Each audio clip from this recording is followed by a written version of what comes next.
સુરતનું સરદાર પટેલ સ્પોર્ટ્સ સંકુલ બન્યું છે ભૂત બંગલો, જ્યાં કોંગ્રેસે કર્યા સુરત મહાનગરપાલિકા પર ગંભીર આક્ષેપ। માવજતના અભાવે આ સંકુલ ખંડેર બની ચૂક્યું છે। સ્વિમિંગ પુલમાં લીલના થર જામી ચૂક્યા છે। અહીં એસીનો ઇન્ડોર તૂટેલી સ્થિતિમાં લટકતી હાલતમાં નજરે ચડી રહ્યો છે।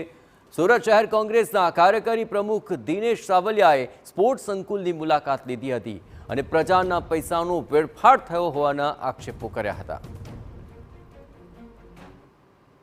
આ એક સરસ મજાનું બનાવવામાં આવેલું, પણ ત્યાર પછી એ બનાવ્યા પછી શું હાલત છે એ આપણે અત્યારે જોઈ રહ્યા છીએ। ખૂબ દયનીય પરિસ્થિતિમાં છે। જે સ્પોર્ટ્સ કોમ્પ્લેક્સ છે પોતે પણ ફિટ નથી, એ પોતે પણ અનફિટ છે અને લોકોના જે કરોડો રૂપિયાની જમીન છે, કરોડો રૂપિયા ત્યાર પછી આની ઉપર લગાવવામાં આવ્યા છે, એ લોકોના પરસેવાના વેરાના પૈસા છે અને એનો સદુપયોગ થવો જોઈએ। એને બદલે કેવો ઉપયોગ થઈ રહ્યો છે આપણે અહીંયા જોઈ રહ્યા છીએ। સતત ને સતત ભારતીય જનતા પાર્ટી જે વિકાસની વાતો કરી રહી છે, એ સતત ને સતત જે જાહેર સુવિધાઓની જ્યારે મુલાકાત લેવાની વાત આવે, જ્યારે જાહેર સુવિધાઓની વાત આવે ત્યારે સદંતર નિષ્ફળ ગઈ છે।